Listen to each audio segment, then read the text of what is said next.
ಮಿಥುನ ರಾಶಿಗೆ ಬರುವಂಥ ಜನವರಿ ತಿಂಗಳಲ್ಲಿ ಸೂರ್ಯ ಅಷ್ಟಮ ಭಾವದಲ್ಲಿ ಗೋಚರ ಮಾಡ್ತಾ ಇರೋದ್ರಿಂದ ಯಾವ ರೀತಿ ಸೆಲ್ಫ್ ಅವೇರ್ನೆಸ್ ಮತ್ತು ಸೆಲ್ಫ್ ಗ್ರೋತ್ನ ಮಾಡ್ಕೋಬೇಕಂತ ತಿಳಿದುಕೊಳ್ಳಲು ಮಿಥುನ ರಾಶಿಗೆ ಬರುವಂಥ ಜನವರಿ ತಿಂಗಳಲ್ಲಿ ಸೂರ್ಯ ಅಷ್ಟಮ ಭಾವದಲ್ಲಿ ಗೋಚರ ಮಾಡ್ತಾ ಇದ್ದಾನೆ. ಇದರಿಂದ ಒತ್ತಡ, ಟೆನ್ಷನ್, ಡಿಸ್ಟರ್ಬೆನ್ಸ್ಗಳು ಜಾಸ್ತಿ ಆಗ್ತಾವೆ. ಸಾಧ್ಯವಾದಷ್ಟು ಸಮಾಧಾನದಿಂದ ಮುಂದುವರಿಯುವಂಥ ಒಂದು ಪ್ರಯತ್ನವನ್ನು ಮಾಡಬೇಕು. ಬರುವಂತಹ ತಿಂಗಳಲ್ಲಿ ತೃತೀಯಾಧಿಪತಿ ರವಿ ಒಂದು ಅಷ್ಟಮ ಭಾವದಲ್ಲಿ ಗೋಚರ ಮಾಡ್ತಾ ಇರೋದ್ರಿಂದ ಸಾಧ್ಯವಾದಷ್ಟು ನಿಮ್ಮ ಸಿಬ್ಲಿಂಗ್ಸ್ ಜೊತೆಗೆ, ಬ್ರದರ್ಸ್ ಜೊತೆಗೆ ನಿಮ್ಮ ಒಳ್ಳೆ ರಿಲೇಷನ್ಸನ್ನು ಮೇಂಟೈನ್ ಮಾಡುವಂಥ ಒಂದು ಪ್ರಯತ್ನವನ್ನು ಮಾಡ್ಕೋಬೇಕು. ಇದರ ಜೊತೆಗೆ ಆಕಸ್ಮಿಕ ಧನಪ್ರಾಪ್ತಿ ಯೋಗಗಳಿರೋದ್ರಿಂದ ನಿಮ್ಮ ವರ್ಕಲ್ಲಿ ಜಾಸ್ತಿ ಎಫರ್ಟ್ಸ್ ಮಾಡುವಂಥ ಒಂದು ಪ್ರಯತ್ನನ ಮಾಡ್ಕೋಬೇಕು.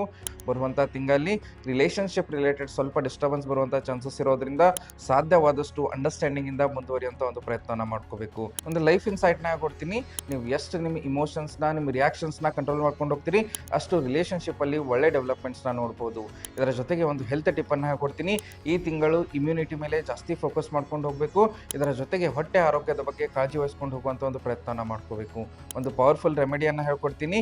ಈ ತಿಂಗಳು ಸಾಧ್ಯವಾದಷ್ಟು ಹಸಿರು ಬಟ್ಟೆಯನ್ನು ಮತ್ತು ಪುಸ್ತಕಗಳನ್ನ ದಾನ ಮಾಡೋದ್ರಿಂದ ಬರುವಂಥ ಎಲ್ಲ ಕಷ್ಟಗಳನ್ನ ನೀವು ದೂರ ಮಾಡ್ಕೋಬೋದು. ನಿಮ್ಮ 2026ರ ಎಲ್ಲ ಎಚ್ಚರಿಕೆಗಳನ್ನ ಒಂದು ತಿಂಗಳ ಮೊದಲೇ ಫ್ರೀಯಾಗಿ ತಿಳಿದು ನಿಮ್ಮ ಲೈಫನ್ನು ಇಂಪ್ರೂವ್ ಮಾಡಲಿಕ್ಕೆ ನಮ್ಮ ಪೇಜ್ನ ಫಾಲೋ ಮಾಡಿ. ಮಿಥುನ ರಾಶಿಯ ಬಗ್ಗೆ ಡಿಟೇಲ್ಡಾಗಿ ಪ್ರಿಡಿಕ್ಷನ್ಸ್ ಬೇಕಾಗಿದ್ದಲ್ಲಿ ಕಮೆಂಟಲ್ಲಿ 3 ಅಂತ ಟೈಪ್ ಮಾಡಿ.